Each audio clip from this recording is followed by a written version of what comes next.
Deus abençoe muito você. Mais um dia na presença dele, mais uma devocional, mais um tempo que nós vamos dar para ele de qualidade, lendo a palavra, meditando na palavra. Depois você leia com muita calma, tá? Deguste a palavra, medite na palavra, estude a palavra. Pegue uma caneta, grife os textos, tá bom? Hoje nós vamos ler o capítulo 4 de Mateus. E aqui acontece uma coisa interessante. O começo do ministério de Jesus, quando ele saiu da água, depois de ser batizado por João Batista, o Espírito Santo, em forma de pomba, uma teofania, uma manifestação visível de Deus, desceu sobre ele. O Pai disse: "Esse é o meu Filho amado, em quem eu tenho todo prazer, em quem me comprazo." E a partir daí começa o ministério de Jesus. E acontece uma coisa interessante, no capítulo 4, versículo 1. Então, ou seja, logo depois do batismo, Jesus foi levado pelo Espírito Santo ao deserto para ser tentado pelo diabo. Quero que você comece a perceber algumas coisas interessantes aqui. Logo depois do batismo, Jesus foi levado pelo Espírito Santo para onde? Para o deserto. Para quê? Para ser tentado. Olha só que coisa interessante. Os caminhos de Deus colocando-nos à prova. Os caminhos de Deus testando-nos. Tudo que acontece com você está debaixo da permissão de Deus. Tudo que acontece com você está debaixo dos propósitos de Deus. E muitas vezes os propósitos de Deus para serem realizados em nossas vidas é lá no deserto.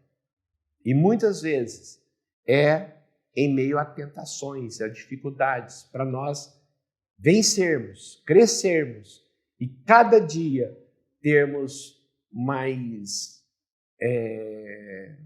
a ideia de estarmos totalmente sujeitos a Ele, submissos a Ele, dependentes dEle. E Jesus foi para ser tentado. As mesmas tentações que nós sofremos, Jesus sofreu. Eu quero que você preste atenção nisso. Em todas as áreas, Jesus foi tentado. Lá em Hebreus diz que ele, sendo sumo sacerdote como nós, semelhantes a nós, ele foi tentado em todas as coisas que nós somos, mas não pecou. Ele venceu todas as tentações. Jesus foi tentado na área sexual, Jesus foi tentado na área do orgulho, Jesus foi tentado na área do revide, em todas as áreas, todas as áreas. Ele não errou, ele não cedeu. Ser tentado não é errado. O errado é cair em tentação. Ser tentado não é pecado. O pecado é quando eu cedo à tentação. E Jesus foi tentado. E aconteceu uma coisa interessante, que aqui ele nos dá uma direção clara sobre como vencer as tentações. O diabo apareceu para ele, o tentador aproximando-se dele disse, versículo 3, se és filho de Deus. Aqui começa uma coisa interessante que eu preciso entender. A maior arma do diabo contra você é a dúvida e a incredulidade. Para ele colocar dúvidas sobre quem você é, para ele colocar incredulidade em relação a Deus, ele sempre vai agir no si. Se Deus te ama, por que está acontecendo isso com você? Se Deus te ama, por que ele não ouve as tuas orações? Se Deus existe, por que tem tantas coisas ruins acontecendo nesse mundo? E a identidade. Se você é filho de Deus, por que você sofre tanto? Se nós começarmos a dar ouvidos a essas dúvidas, nossa fé já enfraquece. Com o próprio Jesus, ele já começa a tentação com si. Se tu és filho de Deus. Jesus estava 40 dias sem comer, jejuando. Estava no começo do seu ministério, foi se preparar. Jejuou 40 dias. E depois de 40 dias teve fome. Aí na vulnerabilidade o diabo vem. Nas fraquezas o diabo vem. E tenta. E tenta. Se tu és filho de Deus, manda que essas pedras se transformem em pão. Aí Deus começa a mostrar para nós como vencer as tentações. Como que eu venço a mentira com a verdade? Como eu venço a dúvida com a certeza? E Jesus, ele coloca no versículo 4, Jesus respondeu, está escrito, não só de pão, ou nem só de pão viverá o homem, mas de toda palavra que procede da boca de Deus. Deuteronômio 8, versículo 3. Jesus citou um versículo do Antigo Testamento. Nem só de pão viverá o homem, mas de toda palavra que procede da boca de Deus. Aí o diabo não desistiu. Levou a uma cidade santa, a cidade santa, Jerusalém, colocou-o na parte mais alta do templo e lhe disse, se, mais uma vez, dúvida, se és filho de Deus, joga-te daqui para baixo, porque está escrito, olha só o diabo usando a Bíblia. O diabo conhece a Bíblia mais do que muitos cristãos. E é por isso que ele engana.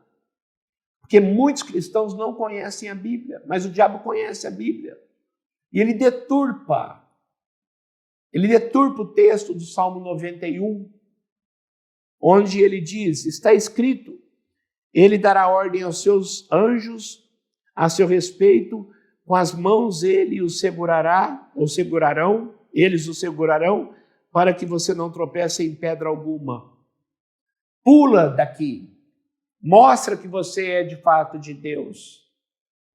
Porque está escrito, aos seus anjos dará ordem a seu respeito. Deturpou. O diabo engana muitas pessoas, usando a Bíblia de uma forma equivocada, errada e fora do contexto. E tem muita gente que não conhece a Bíblia. É por isso que cai. Mas Jesus citou outro texto de Deuteronômio.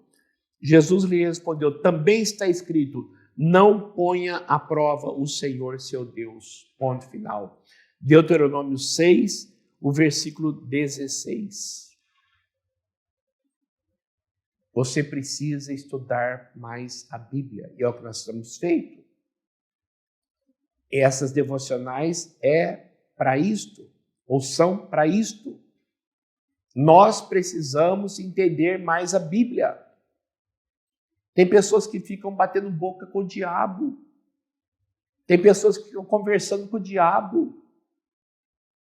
Eu não tenho que conversar com o diabo, eu não tenho que bater boca com o diabo. Eu tenho que usar a espada para ofendê-lo, e a espada do Espírito é a palavra de Deus, batalha espiritual. O escudo da fé, eu tenho certeza quem eu sou. E a espada, não tentarás o Senhor teu Deus. Pronto. Eu venço a mentira com a verdade. A palavra de Deus é a verdade. E depois ele levou-o ao monte alto, mostrou-lhe todos os reinos do mundo, o seu esplendor, e disse, tudo isso te darei, se prostrares e me adorares. Eu quero que você guarde uma coisa no seu coração, tá? Não foi Deus que prometeu os reinos do mundo, foi Satanás. E tem muita gente buscando Deus para os reinos deste mundo. Querem dinheiro, querem fama, querem poder. Deus não prometeu os reinos deste mundo. Ele prometeu o reino eterno no céu. Então, presta atenção nisso. Presta atenção nisso. Cuidado com isso.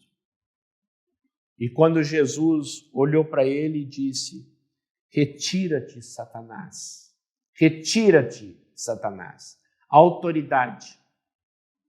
Porque está escrito, adore o Senhor, seu Deus, e só a Ele preste culto. Deuteronômio 6, versículo 13. Ponto. Então o diabo o deixou. E depois que o diabo deixou, o que aconteceu? Os anjos vieram e o serviram. Aí sim ele comeu. Provisão de Deus. Para eu ter a bênção de Deus, eu preciso vencer as tentações. Então guarda isso no teu coração, tá? Creia quem você é. Eu sou de Deus. Não é porque eu sou perfeito, mas é porque eu creio em Jesus Cristo. Ele sim é perfeito. E não tenha dúvida a respeito da palavra. Conheça a palavra. Ela vai te dar força para vencer todas as tentações. E depois que Jesus volta, ele começa a pregar. E ele saiu de Nazaré e foi morar em Cafarnaum, também na Galileia. Cafarnaum. Lá era a cidade de Pedro, de André, de João, Tiago, filho de Zebedeu, Cafarnaum. Tá? Então ele morou lá para se cumprir o que foi dito pelo profeta Isaías, versículo 14. Olha os detalhes.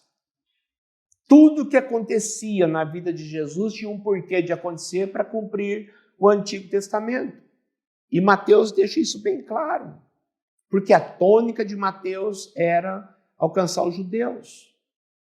Então tudo que ele falava que acontecia é porque tinha uma profecia ligada.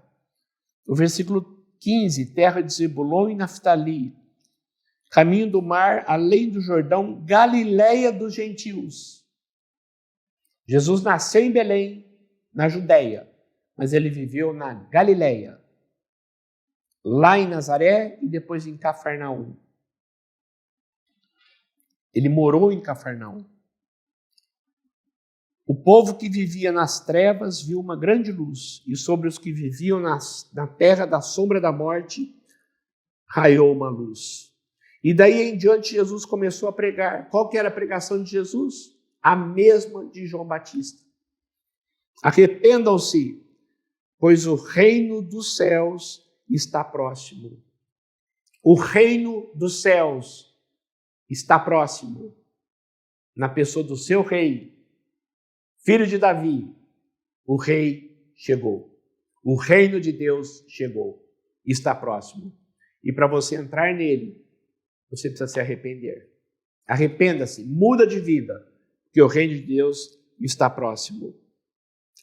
Ele chama os primeiros discípulos, ali em Cafarnaum, Pedro e André, depois Tiago e João, pescadores. E aqui ele fala uma coisa interessante no versículo 19. Disse Jesus, sigam-me, e eu farei pescadores de homens. Sigam-me, e eu os farei pescadores de homens. Tem pessoas que dizem que não precisa estudar, que não precisa ler a Bíblia, que não precisa ser pastor, que não precisa de seminário. Quando Jesus tirou, por quê? Porque Pedro era semi-analfabeto, iletrado, homem rude, simples. André, Tiago, João eram pessoas simples, pescadoras. Não precisa estudar, porque é o Espírito Santo que faz a obra e aquelas coisas todas. Presta atenção no que eu vou dizer. É o Espírito Santo que faz a obra. Mas tem um preparo antes. Quando Jesus tirou-os dos barcos e disse para eles, eu farei de vocês pescadores de homens. Ele ficou 3 anos e meio com Jesus. Eles ficaram 3 anos e meio com Jesus. Foi o tempo que durou o seu ministério. E tem pessoas que falam que eles não fizeram seminário. Tem pessoas que falam que eles não estudaram. Como não? Eles tinham o mestre dos mestres. Ele tinha o maior professor do mundo. E não somente que os ensinava, mas mostrava como fazia. Eles ficaram com Jesus diuturnamente, dia e noite, 3 anos e meio. Isto foi o maior e melhor seminário da história da humanidade. Por isso Jesus disse, eu farei de vocês pescadores de homens. Porque agora vocês não estão aptos, não. Vocês precisam aprender. E lá em João 14, o que Jesus diz? O Espírito Santo fará vocês lembrarem do que eu ensinei a vocês. Como que eu vou lembrar de uma coisa que eu não aprendi? Como que eu vou lembrar de uma coisa que eu não li? Eu tenho que estudar sim. Pastor tem que estudar sim. Cristão tem que estudar sim. Se você quiser vencer as tentações, tem que conhecer a Bíblia. Se você quiser conhecer Deus, você tem que conhecer a Bíblia. Se você quer conhecer como que a vida funciona, você tem que conhecer a Bíblia. Os discípulos fizeram seminário sim, tá? 3 anos e meio. Tempo integral com Jesus Cristo. Jesus cura o povo e cura muitos doentes. O versículo 24. Notícias sobre ele se espalharam por toda a Síria e o povo lhe trouxe todos os que sofriam de vários males e tormentos, endemoniados, loucos, paralíticos, e os curou. Grandes multidões o seguiam, vindas da Galileia, Decápolis, Jerusalém, Judeia e da região do outro lado do Jordão. E aqui Jesus começa o seu ministério. Depois de passar pelas tentações, vencê-las, começa a escolher os seus apóstolos e começa o seu ministério de forma efetiva, curando os endemoniados e assim por diante. Amanhã nós vamos ler, estudar as bem-aventuranças. Aqui começa o ensino de Jesus, coisa que lá em Marcos não tinha, tá? Agora em Mateus tem. O capítulo 5, capítulo 6, capítulo 7, as bem-aventuranças, ou o chamado Sermão do Monte. Você vai vibrar com esse texto. Ele é profundo demais. Ele é maravilhoso. É o maior sermão da história, contado pelo maior pregador da história. E nós temos o privilégio de usufruir dele, porque está aqui na Bíblia. E são os nossos estudos nos próximos 3 dias, capítulos 5, 6 e 7. Não perca, tá? A devocional de amanhã e todas as demais. Vamos orar. Pai, eu quero agradecer muito, porque a Tua palavra tem nos ensinado, a Tua palavra tem nos educado. E obrigado, porque nós sabemos quem somos. Somos Teus filhos. O Senhor nos ama. Não é porque fazemos tudo certo, mas é porque nós nos arrependemos e cremos que Jesus Cristo é o nosso Senhor e Salvador. Ele sim fez tudo certo. E por causa da fé dele, nós somos filhos de Deus. Não deixe o diabo lançar dúvidas em nossa mente, em nosso coração, a respeito da nossa identidade. E dê-nos cada vez mais firmeza de propósito para estudarmos Tua palavra, vencermos todas as tentações e podermos Te agradar com a nossa vida. Abençoe-nos, em nome de Jesus. Amém e amém. Deus abençoe muito você, viu? Muito. Deus abençoe muito a sua vida. E até amanhã com mais um devocional.